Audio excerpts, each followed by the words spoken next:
Majority Report with Sam Seder, where every day's Casual Friday.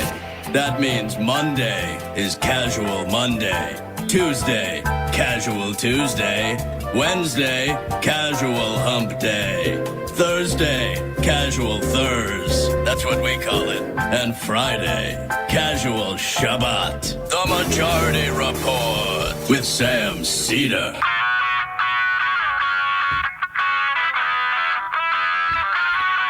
It is Friday, November 25th, 2022. My name is Sam Seder. This is the 5-time award-winning Majority Report. We are broadcasting live to tape steps from the industrially ravaged Gowanus Canal in the heartland of America, downtown Brooklyn, USA. Yes, ladies and gentlemen, it is our famous day after Thanksgiving show where we have pre-recorded things, but Emma's here. Here, pop Emma up on the screen. Yeah, hi. Here she is. Hello, Where'd you go? Hi. Here we go, Emma. Hello. Where are you? What? Is she there? What's going I'm not on? seeing it. I'm not seeing it well, either. it's fine. It's not playing on I'm the... here. Emma's here. Oh, there she is. Hi. Emma's here, ladies and gentlemen. Yet, we're not here. We're actually talking in the past or talking to the future as it... Whoa, okay. So much for the music. And we are on break, of course, but we have two new interviews that undoubtedly almost none of you have heard, and if you did, you forgot about them. And they are interviews that we did on the old Peacock show. Now, the Majority Report ran on Peacock. It would be rebroadcast, and then sometime I can't remember at what point last year we started doing a second show, which was all interviews. Many of them were really good interviews. Mm-hmm. The only problem was that not so many people listened to them. Right. Peacock's numbers, not great. I never signed it. Did I? Oh. Okay. Well, whatever. Anyways, I mean, look, I had no specific information. That was just my sense because It just seemed clear. it seemed clear. Like, you do this long enough and you get people, respond, get feedback on the show. I know that John from San Antonio watched the show. He would comment on certain things that he want feedback on that, which was great. But as far as we could tell, not many other people. So today, as you all are basking in the wake of turkey dinner, food lunch, coma food situation, coma, or hopefully, we have two interviews. The first is one that I did with a reporter at the MIT Technology Review, Karen Howe. She wrote how Facebook got addicted to spreading misinformation. And the thing that was fascinating to me about this interview was just how relentless in the pursuit of growth Facebook was. I imagine they still are. And how sort of like nefarious they were in trying to hide that information.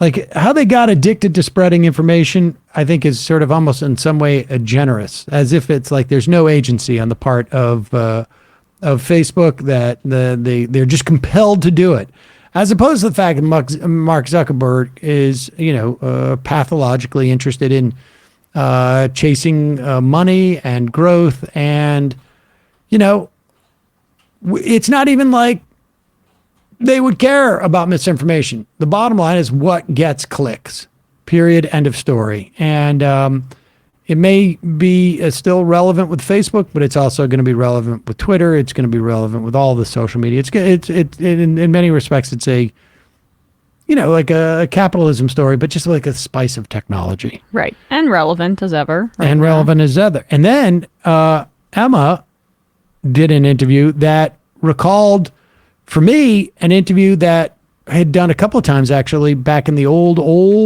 Majority Report on radio with Chalmers Johnson, who was, I think his book was Blowback, actually, now that I think about it, which was about the implications of our empire. And Emma, tell us about your interview, because apparently what is old is actually also new and present today. I spoke with David Vine, who is a professor at American University, but also he's written a book called The United States of War, which I'd encourage everybody to check out. But this interview was about something that he had researched for the Quincy Institute about military bases abroad, and how just like the sheer scope of them help further United States empire, how they are problematic, and getting rid of them slowly but surely is the right way to go. And it was a really just memorable interview. And we did one of these a day, plus the regular show. So it's hard for them to stick out in your mind a year later, but this one certainly did. So folks, enjoy these interviews. We will be back. There was a chance I was going to do a live stream, but I don't know. I can't imagine. I'm probably taking a nap. If Might be Jonesing though. I don't know. Yeah, who knows? We'll For see. some content on Saturday night. Exactly. Now you know how to do the whole stream. I know to do the stream. OBS. I could pop on and do that, at different times. But in the meantime, folks, enjoy these two interviews. We are going to. Oh, I didn't do the ads. We got a couple ads here. Just a reminder. Today is the final day, 11:59 p.m. Eastern, for 30% off with the coupon code Friday at sunsetlakesebede.com. Sunset Lake Zebedee is basically cranking it up to help America's most consumerist holiday and turning it into a fundraising opportunity for a great organization. Here's how it works. Visit sunsetlakesebede.com starting November 21st. All Zebedee products will be 30% off with coupon code Friday. That's not all. All overs over $100 are going to receive a jar of Zebedee gummy bears, a $40 value, for free. Sunset Lake Zebedee will donate 10% of proceeds from this Black Friday sale to Feeding Chittenden. It's the largest emergency food provider in Vermont, feeding over 12,000 people each year. Sunset Lake is an amazing company. They really are. They really walk the walk. On top of all their great business practices, $20 minimum wage, the mostly employee-owned business, and donating thousands of dollars to stuff like union strike funds, nature conservation, food shelves, refugee resettlement organizations. We did a fundraiser with them on election day.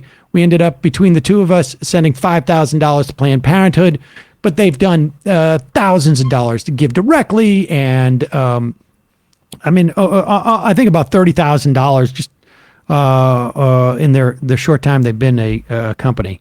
So check them out. But their products are also amazing. I can assure you that the way I got through Thanksgiving yesterday, between the kids, and with all due respect, my father, was leaning heavily on the tinctures, probably the gummy bears with a little Zebedee, and maybe even the one with a little THC.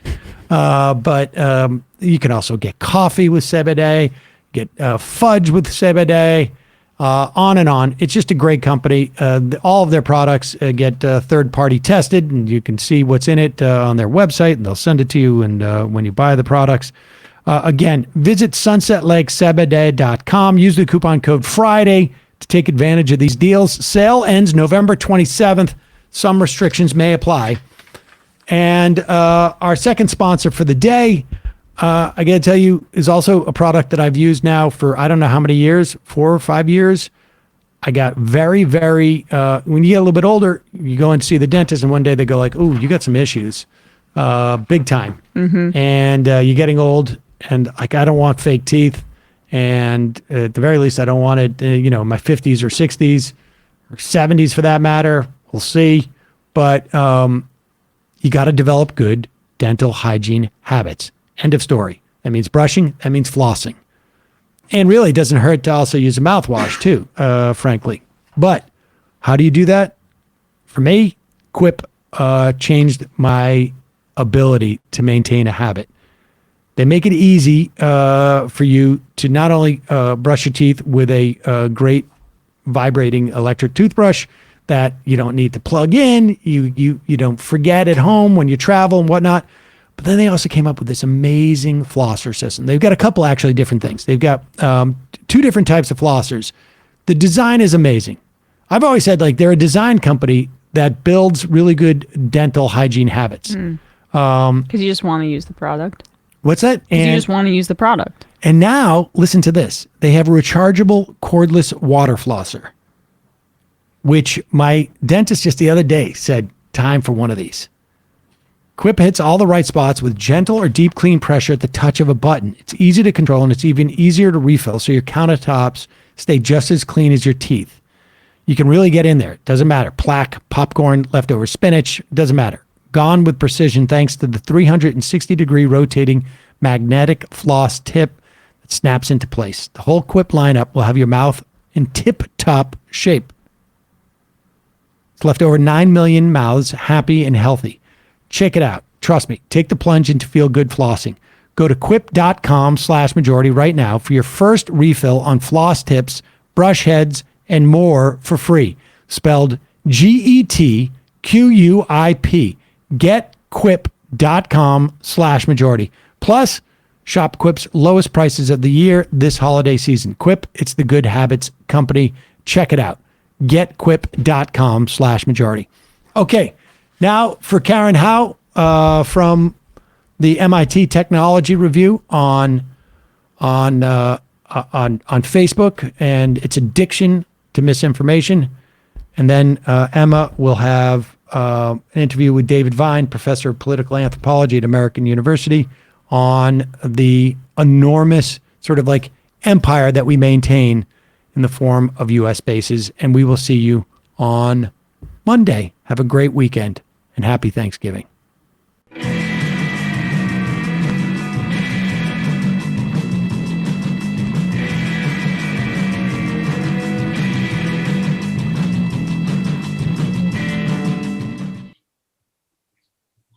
So joining me now is Karen Howe. She is the senior artificial intelligence reporter at the MIT Technology Review. And this is a story as we increasingly look at our social media and the major platforms for both their concentration and the ill that they can cause society when it comes to disinformation. We are desperately trying to sort of catch up to this technology and what it means and how it's going wrong. And Karen, your entree, I guess, into finding out what has really gone sideways, and really it's almost like a runaway train on some level, although there does feel like there may be somebody pushing it a little bit. Was interesting in and of itself. Welcome to the program, and tell us, how did you end up getting sort of into this story in a way that is, I think, different from the way that most reporters end up reporting on a story? Yeah, thank you so much for having me, Sam. So as you said, my mouthful title, I'm the senior AI reporter, and I cover artificial intelligence, and specifically cover artificial intelligence and its impact on society. So I've always, since starting this beat, been very interested in the people that are creating AI and the companies that are creating AI and how their algorithms are changing everything from the way we eat, live, work, believe. And at the time, about a year ago, I was covering this big lab, AI lab, and I'd done a profile of them to just talk a little bit about how they had sort of influenced the way that AI is being developed and it's impacting us. And Facebook has a huge AI lab as well. So I actually got a email from the Facebook communications team saying, like, we really loved your profile of this other AI lab. If you ever would like to do a deep dive into our AI lab, we would be happy to talk about that. And for me at the time, I was like, yeah, Facebook has a huge AI lab, and I want to know what are they doing, because there are so many so many conversations that are happening about the impact that Facebook's algorithms have on our society, but we don't really understand like how the sausage is made. And I kind of wanted to dig into that a bit more and understand what was happening on the ground. And so that was my starting point. And that was me.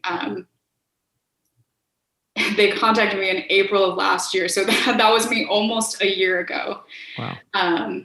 Beginning those conversations. What do you think was, I mean, what were they, I can't imagine that what they were hoping you would write ended up being what you wrote. I would be very impressed if that's what they thought. What do you think that they thought that you would, what did they think that you would write? So what I learned very quickly is they had offered for me to speak to their, taking a step back. What I learned very quickly is there are 3 AI teams at Facebook. Which is a lot of AI teams, but they had offered me to speak with the fundamental AI research team. And that has absolutely nothing to do with the product. And they also have an applied AI research team, which takes what the fundamental AI research team does. And when it serendipitously happens to have some kind of applicability to Facebook, they have this like technology transfer process that they call, where they pull it out of the fundamental AI lab, then polish it a little bit, and then put it into, their portal camera, or like the photo tagging algorithm that allows you to automatically recognize friends and photos, whatever. And then their third team is the responsible AI team. And they had offered me to specifically look at the fundamental AI research team. I'm sorry, the third team is the response AI team? The responsible AI team, which is the one that I ultimately covered. Okay. And what does responsible AI team mean? It's supposed to deal with this problem that I talked about, like what is the impact of our algorithms on society? How do we mitigate harmful impacts, maximize the positive impacts, and take responsibility for our AI? So it's almost like you have a pure science lab, an applied science lab, and then the third one is the implications of the applied science lab. Exactly. And they wanted you to look at the pure science lab. They wanted me to look at the pure science lab. And that did not happen. So you ended up looking at the responsible AI. And I started looking at the responsible AI team. And who was the director of that? Joaquin Quiñonero Condola. And he actually used to be the director of the applied AI team. And then he became the director of, his formal title is not director, but then he started leading this responsible AI team. And when I learned that there were these 3 labs, what Facebook Communications did was they set me up with a series of interviews of leadership within the fundamental AI research lab. But through the course of these interviews, they also set me up with Joaquin. And when I went to look at his LinkedIn profile, he was probably like the 6th leadership interview that I had. I was looking and I was like, wait a minute, he was the director of the applied AI lab, and then he became the director of this responsible AI team. And it was just very curious to me because, first of all, I didn't know that Facebook had a responsible AI team. And second of all, I was like, it's unique because a lot of times companies will start a responsible AI team because it's like the hot thing to do, but they'll hire someone externally and then that person will fail because they don't necessarily have the relationships. They don't necessarily have the cachet at the company to really carry this work through. But he was clearly a central leader at the company that was then asked to take this on. So I thought, maybe he could actually succeed. So that's when I asked the communication team, I no longer want to cover the fundamental AI lab. Let me talk to this guy. And how comfortable were they with that? They were very excited because the responsible AI team had not gotten a lot of coverage. Even though it had basically started right after Cambridge Analytica. So it had been around for 3 years. And at the time, it wasn't called the Responsible AI Team. That was a name that they adopted in 2020. But they were like, we've been doing this work for 3 years. We are ready to present it to the world. And that's my expertise as a reporter. Like, I cover AI, but I specifically cover how AI impacts society. So they thought, this is a good fit. Like, this is what you care about. This is your area. We are ready to kind of show the world what we've done. And so that's how it started. And so the people understand, because, I think when people understand what the responsible AI team is, and just the name itself gives you a little bit of clue as to why this entity is created and why they would be excited that you're covering it. It is akin in some respects to a company that has a scandal about, let's say, diversity, and they hire a diversity expert to come in and start a program. We're going to do a sensitivity program. Exactly. And before we get to sort of what you discovered about how this responsible AI team operates, because this is really the essence of your story that is so fascinating and I think illuminating. What was it that created? What was the scandal, I guess, and what was the public context for the creation of this responsible AI team? The scandal was Cambridge Analytica. Facebook was undergoing the biggest PR crisis they'd ever faced. They were losing the trust of its users and its employees. And they created a number of responsible X teams. It wasn't just responsible AI. But for those people who may not be well read into this, just remind people what the whole Cambridge Analytica scandal was. Yeah, I mean, the extent that you can encapsulate it in a few minutes. It was the largest privacy breach that Facebook ever faced, where this firm, political. What do we call it? Cambridge Analytica, political analytical firm. They're a political data firm, analysis firm, targeting firm, I guess. They had acquired a lot of data of Facebook users without the user's consent to then help various campaigns, including the presidential Trump campaign, to figure out exactly how to target ads to different users so that those users, it would sway their vote.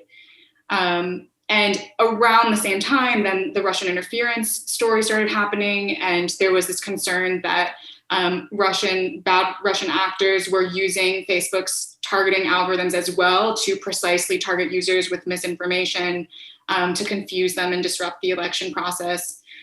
So this whole conversation that sort of surrounded the creation of the responsible AI team was very much about our algorithms, our targeting algorithms have been co-opted and abused in these ways that have sort of are completely unintentional, and we need to get ahead of it. We need to start actually more sincerely thinking about how to actually design these algorithmic systems so that they can't be abused in such detrimental ways. And so that is the task of, and from your perspective, the Candela, he approached this with a certain amount of sincerity, yes?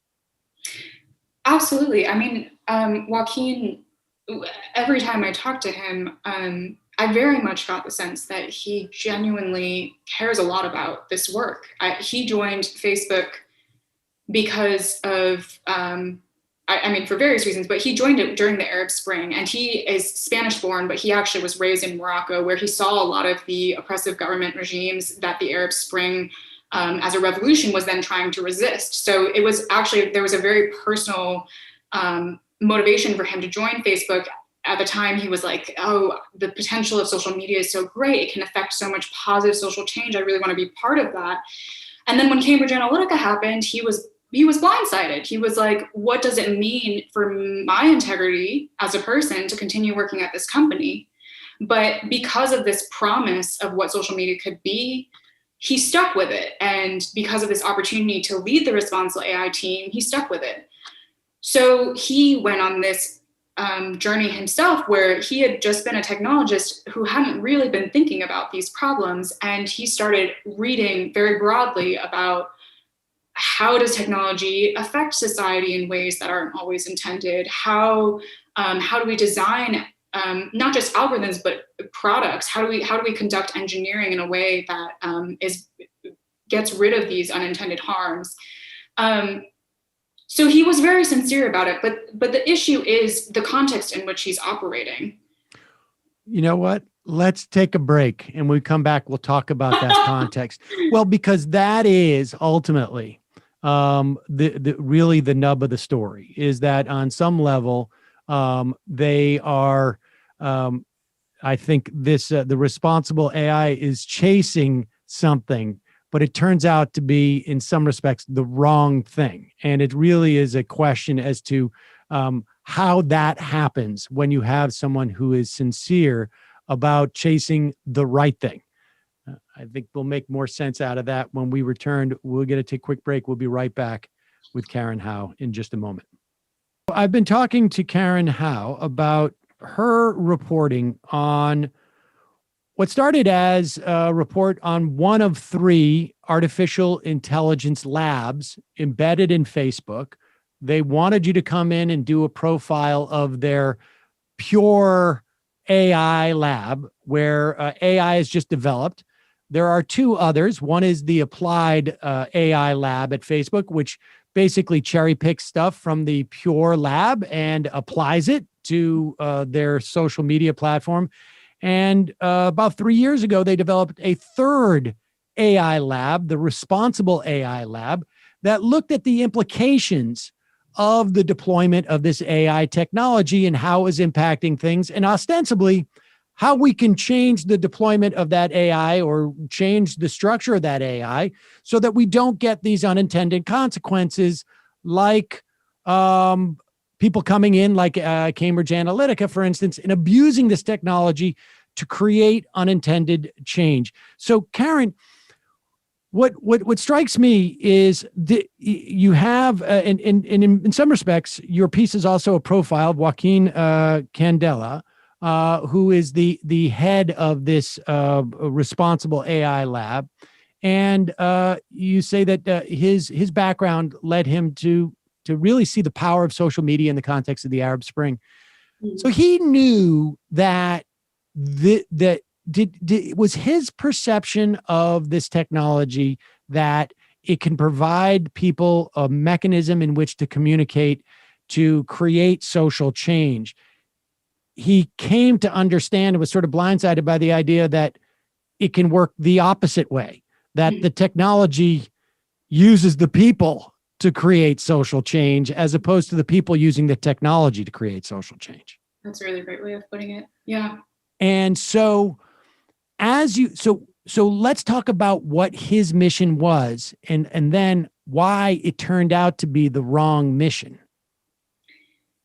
So some context into my reporting process. What's interesting about covering Facebook is you only get access to people that are very heavily media trained, and there's a very tough company line, so to speak, in terms of what they can and cannot say. So it was actually quite hard for me to get Joaquin to tell me what his original vision was for this team, because he could only talk to me about what the current work was.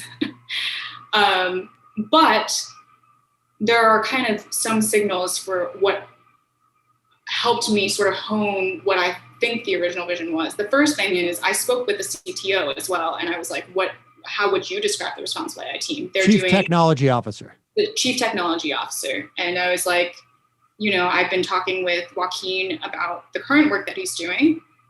Is this the only work that the responsible AI team will take on? And the Chief Technology Officer says, well, we call it the responsible AI team, not the AI bias team, which is what they were working on, because we want it to be to have a broad mandate and to think about all of the implications of algorithms and how it impacts society and mitigate the harms of unintended consequences. So that's one signal. And then I also spoke with a really close, longtime friend of Joaquin's, Zubin Garamani, who now works at Google. And he said, Joaquin like many people working in tech in the past couple of years, has realized the power and potential of the technologies that they're building to have good, be a force for good and a force for bad. And I know that he's thinking about all of these things. He's thinking about how Facebook's algorithms, change people's beliefs, how it changes how people interact. He's thinking about all of these things. That's why he took on this role.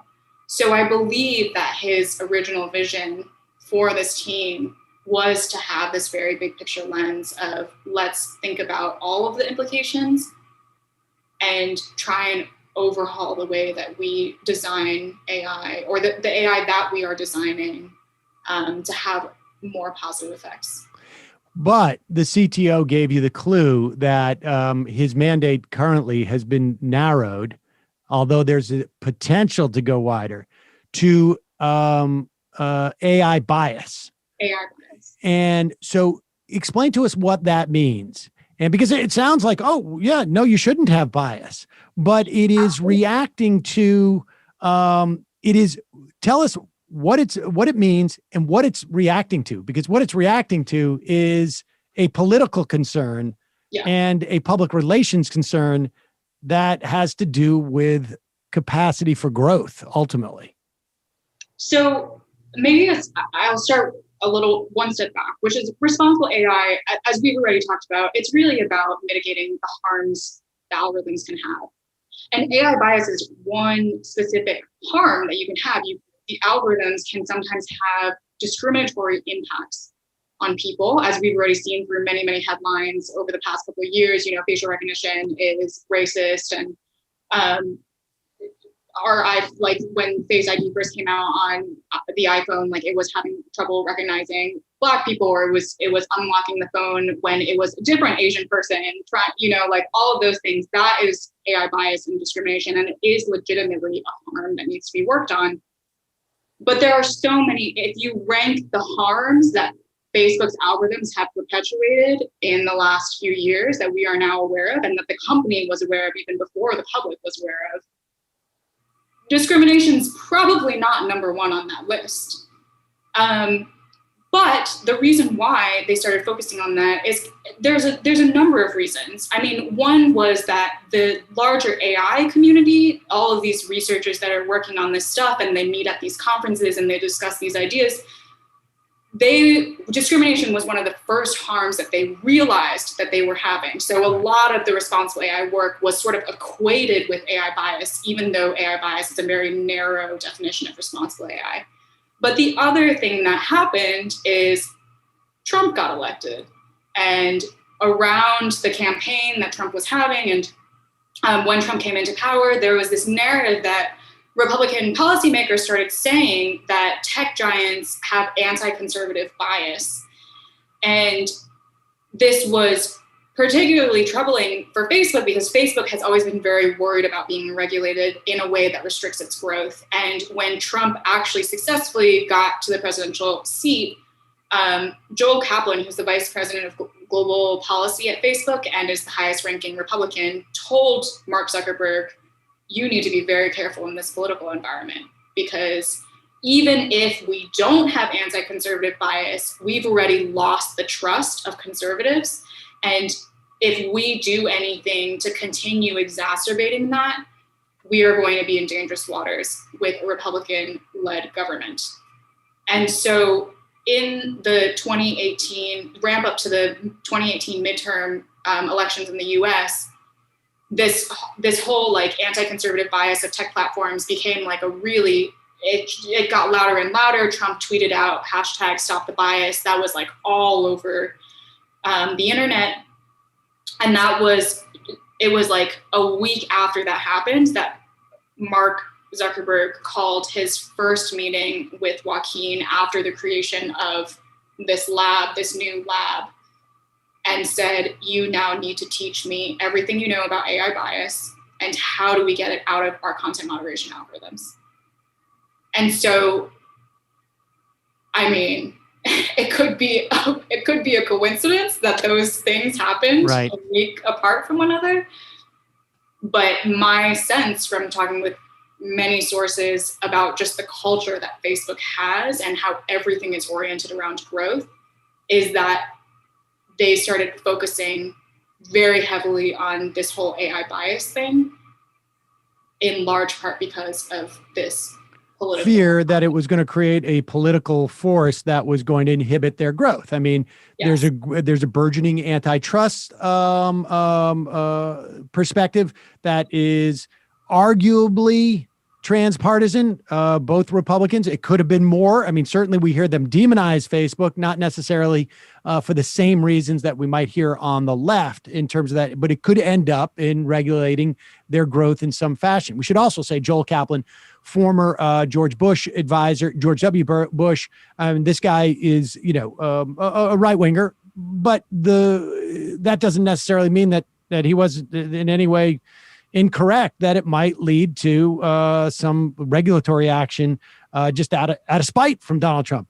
So, but the problem here is that we are now far afield from the implications of spreading misinformation and disinformation that, for instance, if you were to have, let's say, a pandemic and you needed people to wear masks, or you needed people to believe that it was real, or as a society, or you needed people to, vaccinate based upon that problem is being completely unaddressed. And it is, from your perspective, I think you've already stated, like, the bias issue is sort of you would not rank the biased issue very high on the unintended consequences and their implications to society relative to this issue of misinformation and disinformation. Exactly. So what are they doing about that? And why aren't they doing anything? I mean, we'll never know truly what. If I could get in Mark Zuckerberg's brain. So there's a little bit of nuance here. It's not that Facebook didn't do anything with misinformation. They created this team called the Integrity Team, which focuses on catching misinformation. So this is their team that whenever Mark comes out and says, we're going to build better AI for content moderation, that's the Integrity Team. The Integrity Team they're also the ones that Facebook has, like, quarterly reports that they come out with, called the Community Enforcement Report, where they'll report numbers of, like, this is how much hate speech we've taken down, this is how much nudity we've taken down, et cetera, et cetera. That's the Integrity Team. They focused specifically on catching misinformation, but what my piece really tries to say, and what I found with my reporting, is that's not actually enough to solve these problems, because the way that AI works, in order to catch the misinformation, you need a lot of it first to train the AI to learn what to look at. If you want to remove Holocaust denial from your platform, you need to wait for a certain number of Holocaust denial comments before you can teach the AI to recognize with precision, and it still will get it wrong sometimes, what Holocaust denial is.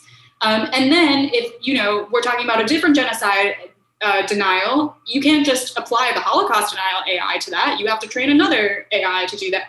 And so in addition to catching misinformation, you also need this other piece where you need to fundamentally overhaul your systems to stop promoting it in the first place.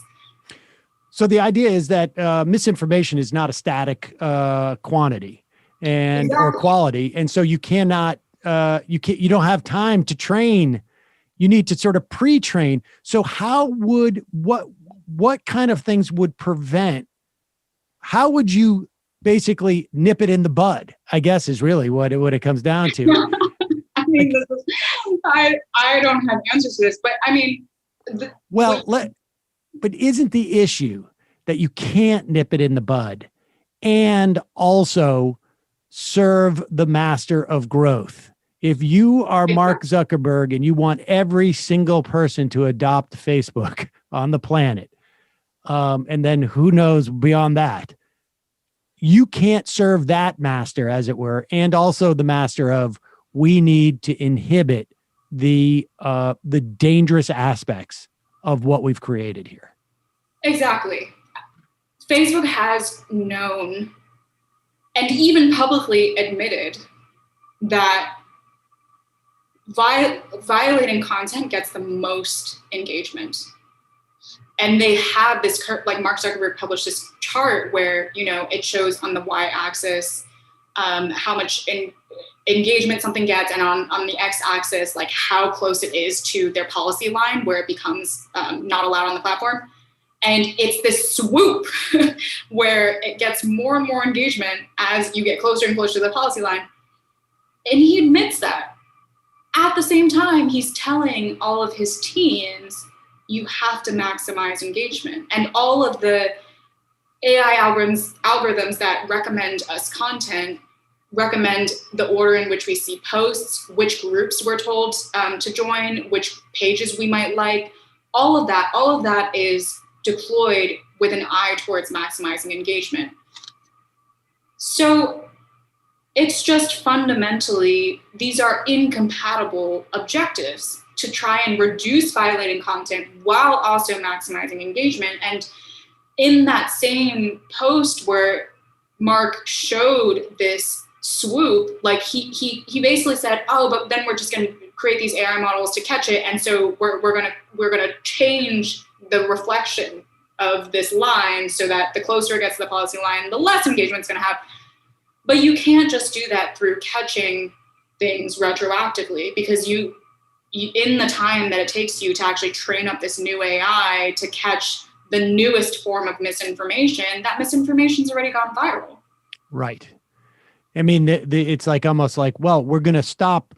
We're not going to stop the shootings, but we're going to recover the bullets. Well, they've already done the damage at that point. Exactly. What's also strikes me about this and is that this is all in an attempt. I mean, you have these these two agendas that are inconsistent with each other and that are at loggerheads. And they know that, and they haven't been able to figure out, and they sort of pretend that they can, that we can actually make it just drop off a cliff right when it gets right up against the line of our stated public policies about what we're doing to prevent this type of damaging misinformation out there. They haven't figured it out. They probably won't figure it out. The only way you could do that would be as if you had human beings, but that would be far, far too expensive and ruin the entire business model, wouldn't it?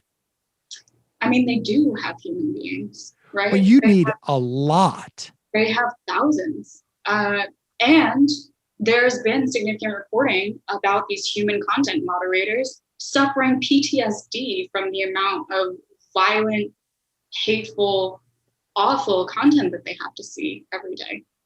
So yeah, that in and of itself is also a harm if they were to decide that they want to deploy more content moderators than they have now to just be filtering all this stuff before the AI has learned to filter it.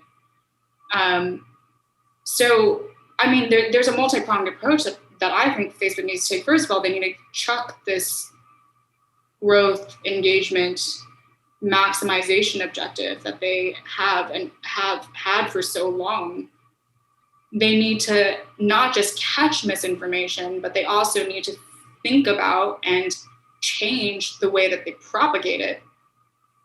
And they need to figure out some way that they can do this without just pushing all of the burden onto these human content moderators that then have to engage in this awful, awful content that leads them to post-traumatic stress disorder. So I'm not saying that it's an easy problem, but I'm just saying that they haven't even taken the first step. If they're not even admitting to the public that their algorithms are amplifying misinformation, and they're not having a centralized coordinated effort to figure out exactly what that amplification, how that amplification is happening, how they can tamp down that amplification, then all of the things that they say to us, all the things that Mark Zuckerberg says publicly about, oh, we just haven't made progress on this because it's so technically challenging, is totally, totally misleading. Well, it is a fascinating story, an important one, and I would suggest there's a third option too. We cannot rely on them to jettison their desire for growth. We can cap it, and we can shrink it as a society, because their primary agenda, their primary mission, is not consistent with a healthy society, and we have the right as a society to make that choice. Karen Howe, thank you so much for your time today. It's a fascinating piece. How Facebook got addicted to spreading misinformation. Folks can find that at the MIT Technology Review. Thank you so much for having me.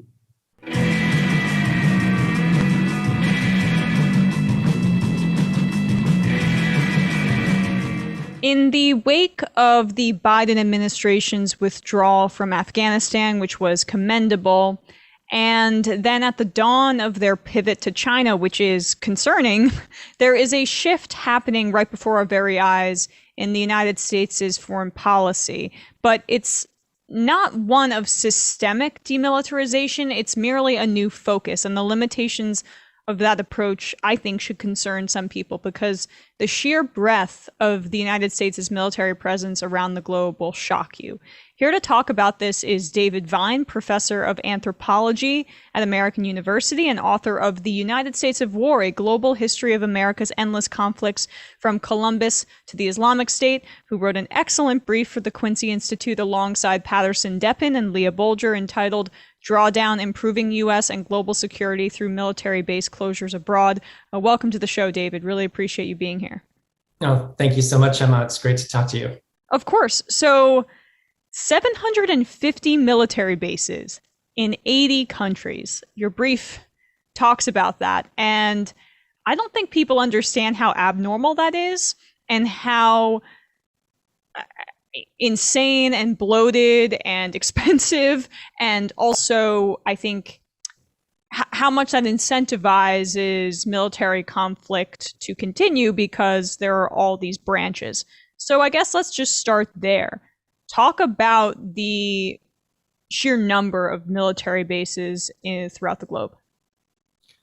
This is little known in the United States. It's really the face of the United States in many ways overseas, that the United States possesses 750 military bases outside the 50 states and Washington, D.C., that is in other people's lands, in 80 countries and colonies, as you put it. I think it actually helps to picture some of these bases. They range in size from small, what are often referred to as lily pad bases, to bases that are the size of small or really not so small US American towns called Little Americas frequently, or America towns. And these are tens of thousands of US troops, tens of thousands of family members, schools, hospitals.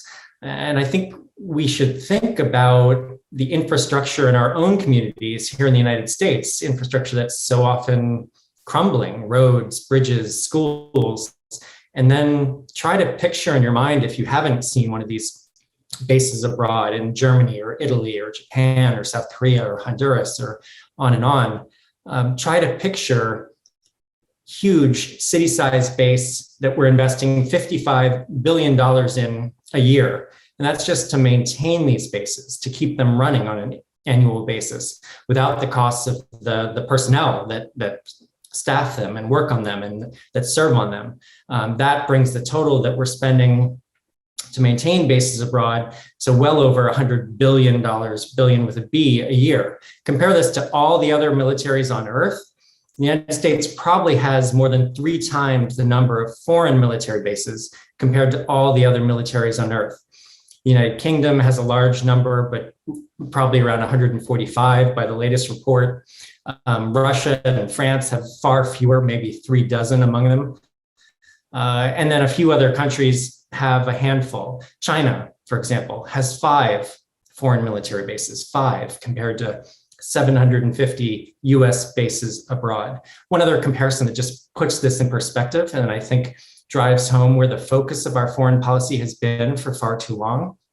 There are 276 276 US embassies, consulates, and missions around the world.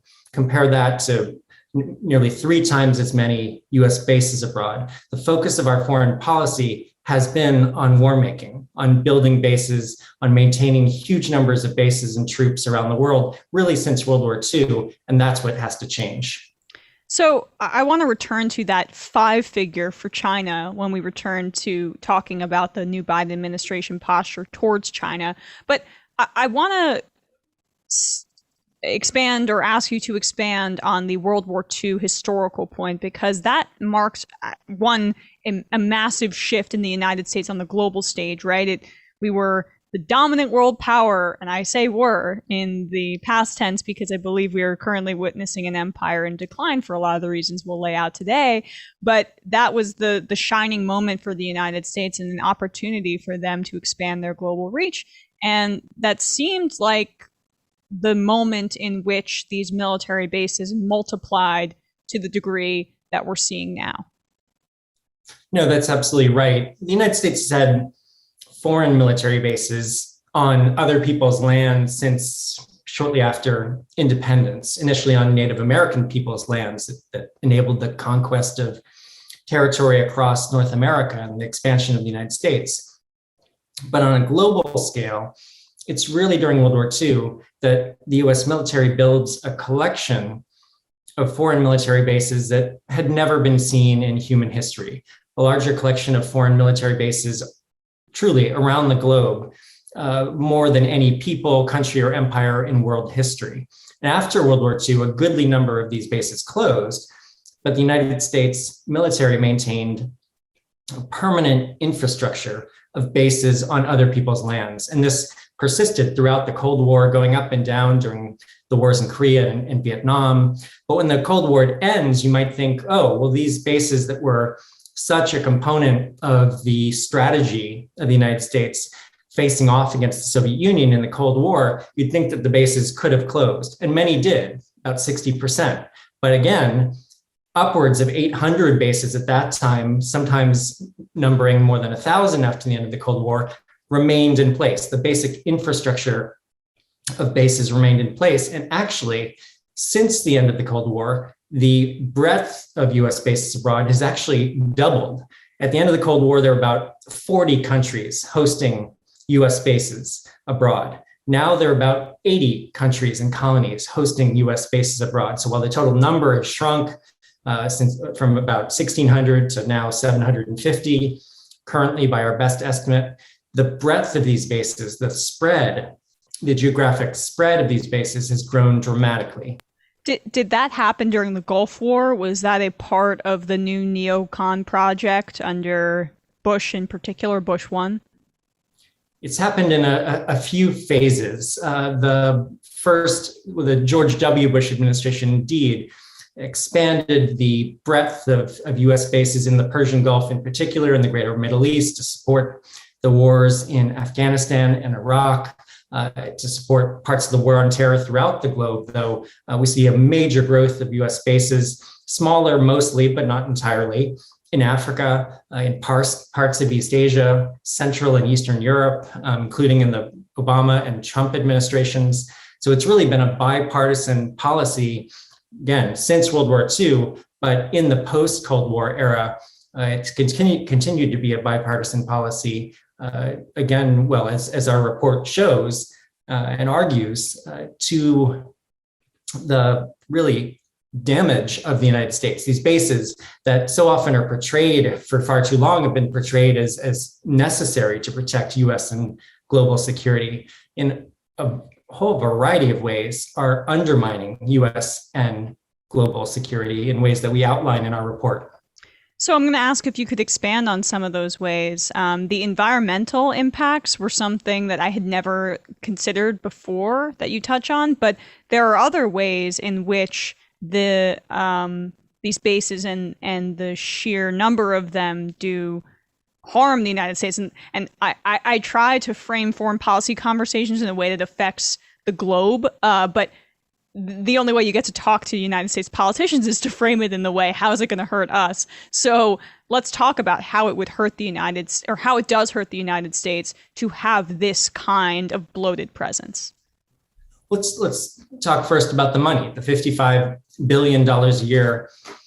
Again, just to maintain the bases themselves, not the troops, just the bases. That's a budget that's larger than the size of the State Department's budget itself. And again, shows the distorted priorities we have when it comes to engaging with the world and pursuing a foreign policy. So we start there. We have to think too about the ways in which these bases cause what is frequently referred to as blowback. The presence of bases has been a fantastic recruiting tool for militants like Al-Qaeda. Guantanamo Bay is the most prominent case in point. But even before the attacks of 9/11, Osama bin Laden for years was railing against the presence of US bases and troops in the Muslim Holy Land in Saudi Arabia. This became a rallying cry for Al-Qaeda and similar militant groups in the post 9/11 era as well. So bases have a tendency to actually cause more harm in a whole variety of ways. Bases are also found in at least 38 non-democratic countries. So these are countries that are led by non-democratic regimes, frequently repressive, murderous regimes, including most of the countries in the Persian Gulf region, where US bases are actually supporting undemocratic governments and regimes and blocking the spread of democracy, contrary to some longstanding claims that US bases are spreading democracy. There are a whole variety of other ways that bases harm local people, including the environmental harm that bases cause. Basically, bases, wherever they're located, are not good for the environment. And if you think about what military bases are, it's easy to understand.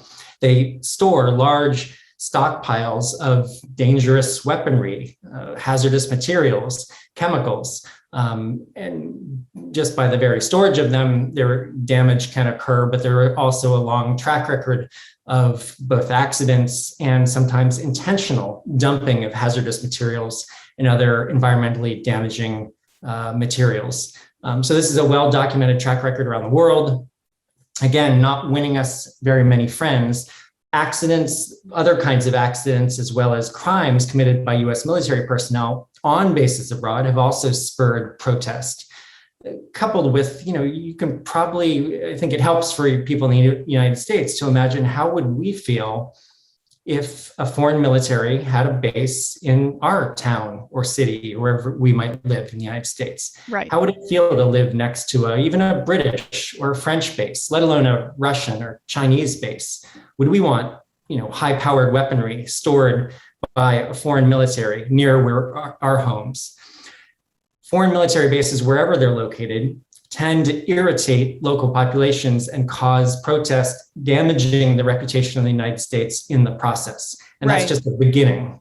Well, I mean, the only thing I think Americans could think of as analogous potentially is the current way that heavily militarized police forces occupy largely Black neighborhoods. And the obvious and understandable resentment that at least thoughtful Americans can point to and see why this has caused such animus and such resentment. You can extrapolate that and think about a military base that occupies a country that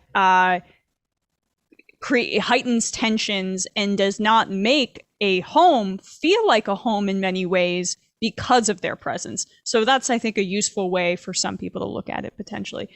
We have to take a quick break, but when we come back, I want to talk a little bit more specifically about the Biden administration, their foreign policy, and how it relates to your attempt and our attempt here to refocus the way that Americans view our foreign policy. We'll be right back.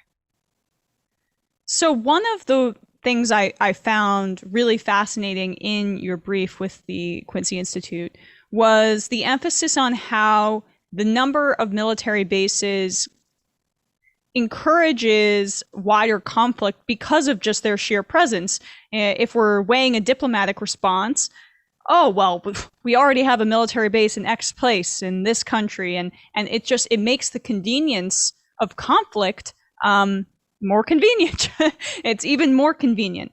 And that's why I found the Biden administration's withdrawal from Afghanistan to be so monumental and important, because every incentive structure in the United States, and also, by the way, in the way that the press covers military conflict, because their sources are in the intelligence community who will feed information that favors conflict because they are invested in such. There are a variety of apparatuses that encourage conflict. And the Biden administration, to their credit, really bucked those. So I guess we can talk about the good in how they responded and how they chose to say, I'm not going to cave to the pressure of these institutions. But then we'll talk about their shift towards China, which I find scary. I do as well. But you pointed to a number of the other ways in which U.S. bases abroad undermine U.S. national security and global security that I didn't get a chance to touch on. Most importantly, the way in which these bases abroad have served as a launch pad for wars. The catastrophic last 20 years of war in Afghanistan and Iraq and 23 other countries. Most people don't know that U.S. combat troops have been in a total of 25 countries, far beyond Afghanistan and Iraq alone. People have no concept of how involved we are in Africa, for example, which is something we also should be paying attention to. But continue. Indeed, beginning with Somalia and Libya and the disastrous wars waged there. The presence of this huge infrastructure of U.S. bases abroad made it all too easy for policymakers to choose war as a policy option. And the result has been 20 years of disastrous war that have cost U.S. taxpayers, just the wars alone, $8 trillion, and that's trillion with a T, taken the lives of 4.5 million people, 38 million people displaced in the 8 most violent wars the United States has been involved in. The infrastructure of bases has made this possible. And actually, as my book, The United States of War, shows, has actually made it more likely that policymakers would choose war. I think you also pointed to another danger of this huge infrastructure of bases, which is that while frequently proponents say that these bases are necessary because they deter enemies, they actually tend to only encourage anyone who might be portrayed as an enemy, for example, China or Russia, to respond in kind, to build up their own military forces, and in some cases, foreign military bases. Although, again, no other country on earth has even close to the number of foreign military bases the United States does. But again, I think it helps to think, how would US leaders, how would US citizens respond if China or Russia were to build even a single military base near the borders of the United States? Now, mind you, again, they don't have a single military base near the borders of the United States, while the United States encircles both China and Russia with hundreds, literally hundreds of foreign military bases. And one of the troubling things about this recent alliance with Australia and the UK is that it, and few people have been paying attention to this, it is creating a new military buildup of US bases and troops in Australia, further encircling China. Again, if the shoe were on the other foot, if China or Russia were to build even a single base near US borders, I think you'd see US politicians and ordinary citizens calling for a military response. And that's what military bases tend to do. They tend to escalate military tensions and cause an upward cycle of militarization and frequently arms races along with them. Again, tremendously dangerous because of the potential for setting off not just a Cold War, but potentially a hot one. Now, you pointed to Afghanistan and the importance of withdrawing US forces and US bases from Afghanistan, which I too supported, but it really was insufficient because of the huge infrastructure just in the region alone. Similarly, with the announcement of this really terribly named AUKUS deal, or Triple Alliance. AUK, so again, the UK and the Australia and then US at the end.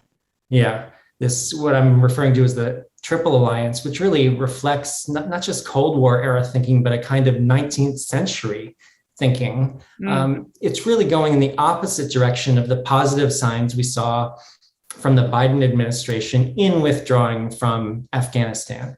What it's calling for is not just the submarine deal that most of the media attention is focused on, a deal to sell Australia nuclear-powered submarines, which we should pay attention to it because it's quite dangerous in its impacts on nuclear non-proliferation, namely that the United States almost certainly, or perhaps the UK, will be transferring nuclear weapons grade, highly enriched uranium to Australia as part of the deal to build submarines, nuclear-powered submarines for Australia, which could end up fueling nuclear proliferation, not just for Australia, but for other parts of the world as well.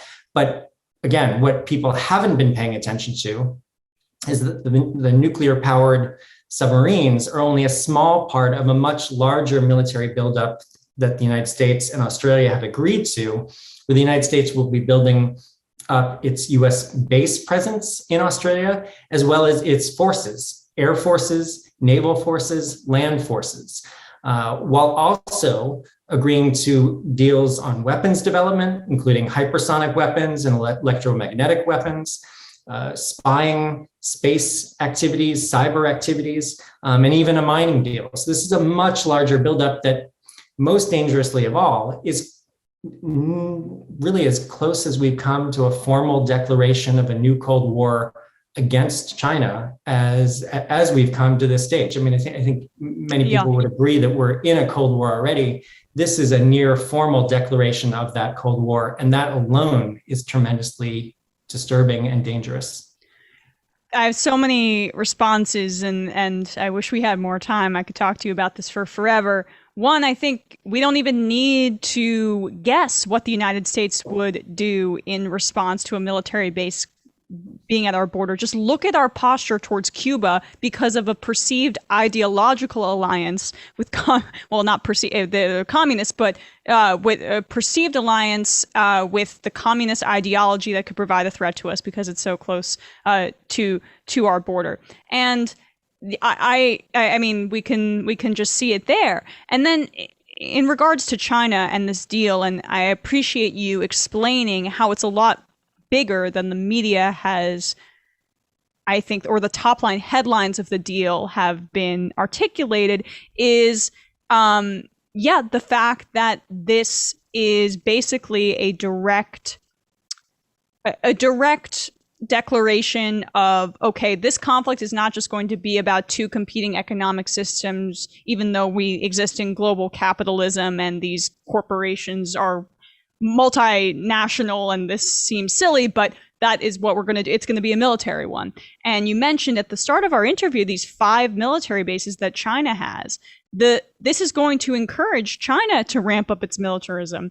And it shows the limitations of Biden's worldview, in my opinion. Because if one was truly trying to end the endless wars, which is what he said at the United Nations, he would do what you're advocating, closing military bases, but they still want to have their cake and eat it too, the United States. We want to be the big bully on the national stage, but not as big of a bully as Trump or as Bush. We want to still have the option to have our hands all over the globe, but, not necessarily do a systemic overhaul, which is exactly what's necessary, not just for world peace. I'm not just a hippy dippy, which I certainly am, but for the preservation of the United States, because this is untenable. This is not able to continue in the way that we need to, especially when we're going over retreads of Cold War foreign policy with Russia, and let's just tack them on to China as a way to have a new enemy that everyone can get rich off of, including defense contractors and including industry, when rivalry breeds capital. So much, I couldn't agree more. Although I think it's not one key amendment I would make is that everyone won't get rich. The weapons manufacturers, as you said, they'll get rich. The beneficiaries of the military-industrial complex, or what Eisenhower initially termed the military-industrial congressional complex. They're going to laugh their way all the way to the bank, just as they have on $8 trillion that have been spent on war since 2001. The buildup of US forces in Australia and a near formal declaration of a Cold War against China is going to be fantastic for the weapons manufacturers, for the military-industrial congressional complex, if we don't stop it, which we must stop it because, as you said, this is untenable. The endless wars will continue. And that's my greatest fear in the wake of Biden appropriately and long overdue withdrawing from Afghanistan, that the United States is going to end up in yet another war. We are still engaged in some endless wars in Iraq and Syria and Yemen in some ways, among others. But the United States will end up in yet more wars, and most catastrophically of all, could end up in not just a Cold War with China, but a hot war that could potentially be a nuclear war that should be really unthinkable to all of us.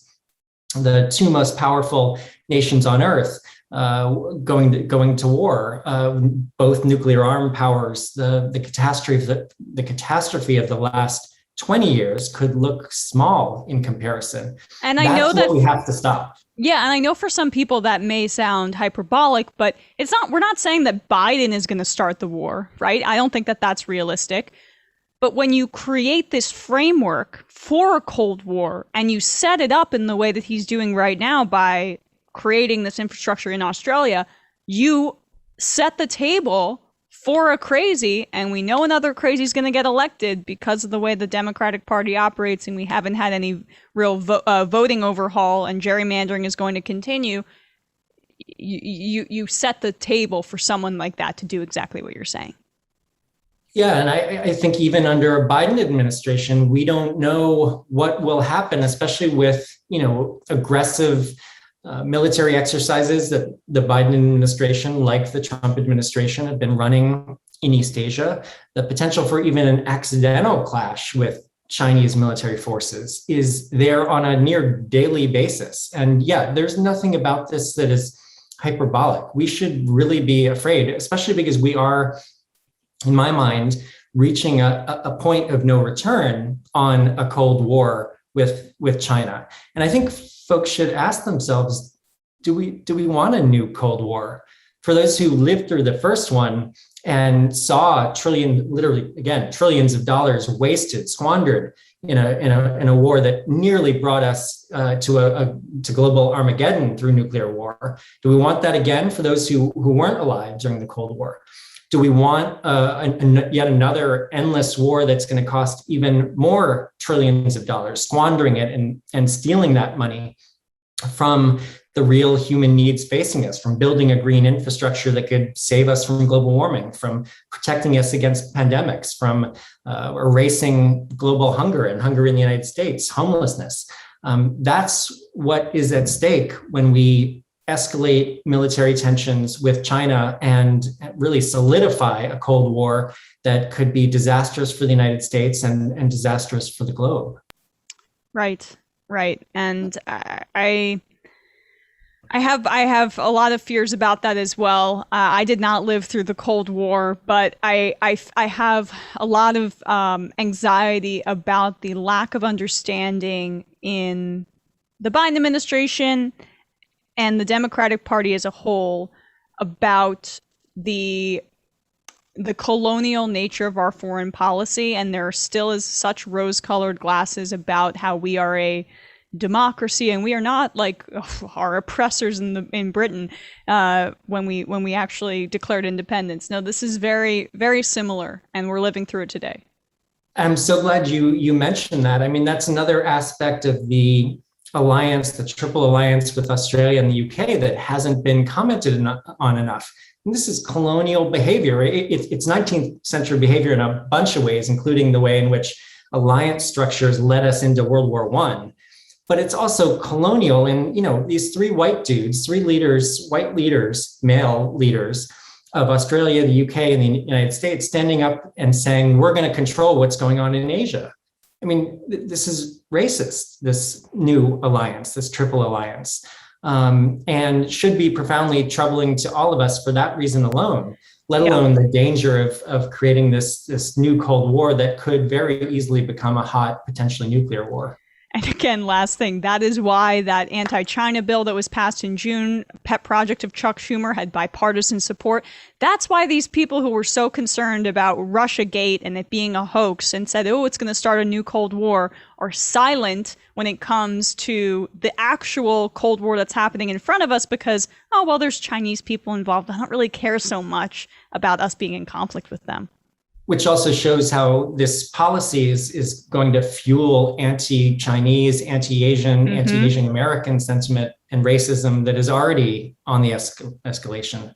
Yeah, already absolutely. Escalating. Excuse my no, of course. Word salad. Yeah, that's me on a daily basis. David Vine, professor of anthropology at American University and author of The United States of War: A Global History of America's Endless Conflicts from Columbus to the Islamic State. And you can read his brief at the Quincy Institute called Drawdown: Improving U.S. and Global Security Through Military Base Closures Abroad. David, thank you so much for your time. I loved the conversation today.